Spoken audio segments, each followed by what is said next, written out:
आज इस वीडियो में हम कंप्लीट प्रोसेस समझने वाले हैं कि अगर आपको नोटिस आया है अंडर सेक्शन 148 तो उसका रिस्पांस आपको कैसे सबमिट करना है।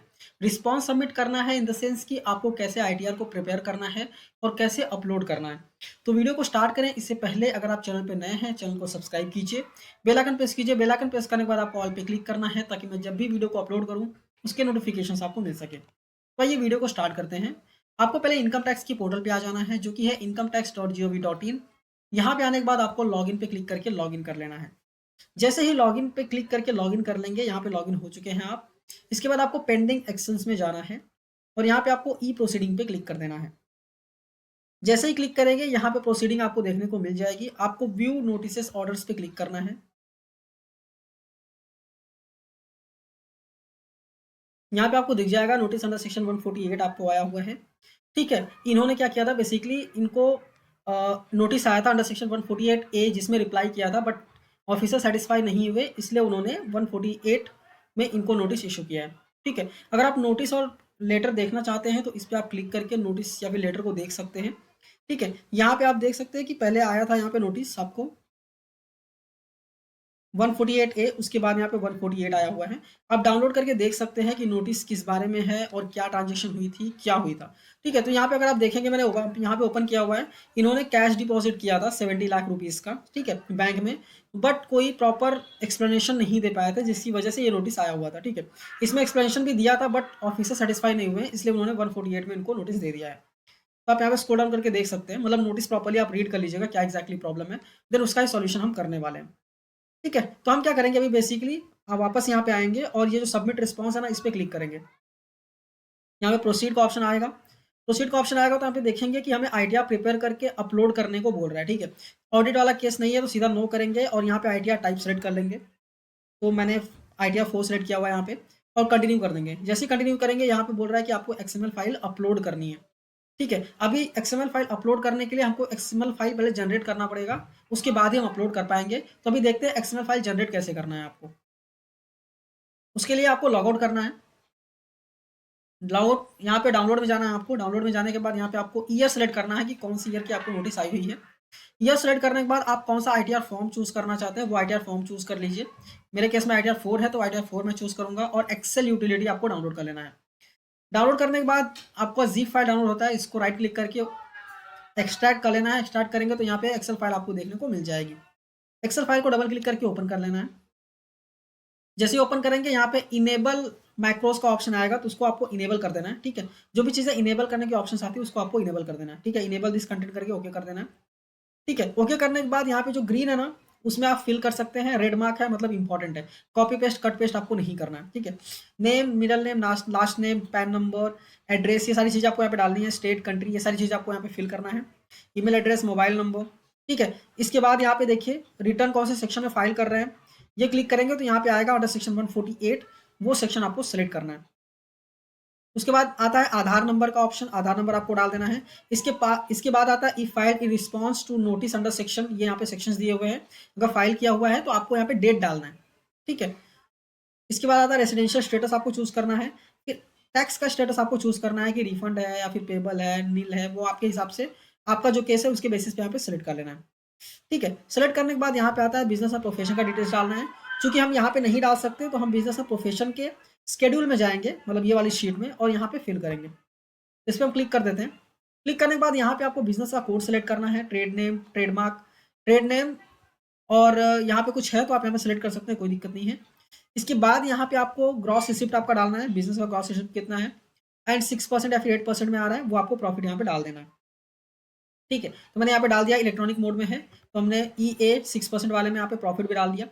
प्रॉफिट डालने के बाद स्क्रॉल डाउन करके नीचे आएंगे तो यहाँ पे कुछ इंपॉर्टेंट चीज़ रहती है, जैसे आपको कि यहाँ पे E9 से लेके E12 ये इंपॉर्टेंट है, यहाँ पे आपको फिल ही करना है कुछ ना कुछ, तो आपको प्रॉपर्ली फिल कर देना है। मेरा ये सजेशन रहेगा कि अगर आपको नोटिस आते हैं ना तो आपको फाइनेंशियल्स अपना आपका बना लेना चाहिए। ठीक है, तो फाइनेंशियल्स डेफिनेटली आप बना के रखिएगा, काम आता है फ्यूचर में। तो ये सारी चीज़ आपको फिल कर देनी है। जैसे फिल करके वापस आप आएंगे इनकम डिटेल्स में तो यहाँ पे देखिए ये ऑटोमेटिकली यहाँ पे आ गया है। ठीक है, तो अभी हमको एक चीज़ और चेक करना होता है, क्योंकि हम यहाँ पे फिल तो कर रहे हैं बट हमें एक बार 26 ईयर्स अपना चेक कर लेना चाहिए कि हमें हमने जो यहाँ पे फिल डिटेल्स डाले हैं इनकम के, वही इनकम के अलावा और कोई इनकम तो नहीं है ना। तो एक बार हम क्रॉस चेक करेंगे, हम जाएंगे वापस इनकम टैक्स के पोर्टल पे। ठीक है, ई फाइल सेक्शन में income tax return view form 26S पे क्लिक करेंगे। क्लिक करने के बाद यहाँ पे कंफर्म का ऑप्शन आएगा, कंफर्म कर देना है। इसके बाद यहाँ पे आई एग्री पे क्लिक करना है और प्रोसीड पे क्लिक करना है। इसके बाद आपको व्यू टैक्स क्रेडिट पे क्लिक करना है। क्लिक करने के बाद यहाँ पे आपको असेसमेंट चूज करना है, व्यू एज HTML करना है, ठीक है, और एक्सपोर्ट PDF पे आपको क्लिक कर देना है। ठीक है, जैसे ही क्लिक करेंगे तो आपका 26S डाउनलोड हो जाएगा। आपको प्रॉपरली चेक कर लेना है कि जो इनकम हम दिखा रहे हैं ना उसके अलावा और कोई इनकम तो नहीं दिख रहा ना 26S में। यहाँ पे देखिए हमारा जो इनकम है ये हमने यहाँ पे दिखाया हुआ है, कैश डिपॉजिट किया है, चूंकि बिजनेस से शिफ्ट था हमारा, हमने नहीं दिखाया था, तो यहाँ पे दिखा रहे हैं। ठीक है, इसके अलावा और कोई इनकम नहीं है, मतलब हम अभी बरोबर काम कर रहे हैं। ठीक है, वापस हम यहाँ पे आ जाएंगे। इसके अलावा और कोई भी इनकम नहीं है, कोई डिडक्शन भी नहीं है इनके पास। स्क्रॉल डाउन करके नीचे आएंगे, कोई भी डिडक्शन नहीं है। ठीक है, स्क्रॉल डाउन करके नीचे करेंगे, यहाँ पे कोई चीज़ें नहीं है, डायरेक्ट टैक्सेबल इनकम आ गया। ठीक है, इसके बाद हम जाएंगे TDS वाले शेड्यूल में। TDS में कुछ भी TDS कटा नहीं है। ठीक है, तो यहाँ पे कोई भी दिक्कत नहीं है, वैलिडेट करके आप ओके कर सकते हैं, कोई दिक्कत नहीं है। फिर हम आएंगे टैक्सेस पेड एंड वेरिफिकेशन में। यहाँ पे बेसिकली आपको आपका बैंक डिटेल्स डालना पड़ेगा, IFSC code, bank name automatic आता है, अकाउंट नंबर आपको डालना है। ठीक है, इसके बाद और भी बैंक्स हैं, अदर बैंक्स हैं, तो यहाँ पे आप ऐड कर सकते हैं, कोई दिक्कत नहीं है। स्क्रॉल डाउन करके नीचे आएंगे तो यहाँ पे वेरिफिकेशन में डिटेल्स फिल करना होगा। जैसे आई में यहाँ पे आपका नाम डालना है, फादर का नाम यहाँ पे डालना है, प्लेस, पैन नंबर, डेट, ये सारी चीज़ आपको यहाँ पे फिल करना है। फिल करने के बाद वापस सेक्शन 80GB देख लीजिए। यहाँ पे अगर कोई चीज़ें हैं डोनेशन की तो आप डोनेशन की डिटेल्स डाल सकते हैं, नहीं है तो सीधा वैलिडेट करके छोड़ दीजिए और कोई डिटेल्स यहाँ पे फिल करने की जरूरत नहीं है। वापस हम इनकम डिटेल्स में आएंगे और वैलिडेट पे क्लिक करेंगे। हमने शीट सही से फिल किया है इसलिए ओके का डिटेल आया, मतलब शीट ओके है, कोई दिक्कत नहीं है। ओके कर देंगे। ओके करने के बाद हम कैलकुलेट टैक्स पे क्लिक करेंगे, टैक्स कैलकुलेट हो जाएगा। ठीक है, इसके बाद यहाँ पे जनरेट XML का भी ऑप्शन आपको देखने को मिल जाता है। ठीक है, जैसे जनरेट XML पे क्लिक करेंगे यहाँ पे आता है कि आपको पहले कैलकुलेट टैक्स करना है, तो हमने कर दिया है तो हम सीधा ओके कर देंगे। ओके करने के बाद सेव XML का ऑप्शन देखने को मिल जाता है। जैसे ही क्लिक करेंगे यहाँ पे जनरेट करेगा और XML सेव हो जाएगा। कहाँ पे सेव होगा? जहाँ पे आपका एक्सेल सेव है। ठीक है, ओके करना है। ओके करने के बाद ये देखिए एक्सेल जहाँ पे है वहीं पे XML हमारा सेव हो चुका है। अब हम वापस इनकम टैक्स के पोर्टल पे जाएंगे,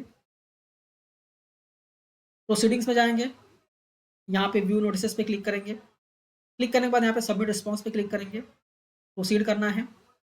इसके बाद यहाँ पे ITR टाइप आपको चूज कर लेना है, नो करना है, मतलब ऑडिट वाला केस नहीं है। इसके बाद यहाँ पे ITR 4 हमारे केस में, तो हमने ITR 4 सेलेक्ट कर लिया है और कंटिन्यू कर दिया है। कंटिन्यू करने के बाद यहाँ पे फाइल अटैच करने का ऑप्शन आता है। अटैच फाइल पे क्लिक करके वो फाइल जो है ना उसको अटैच करनी है।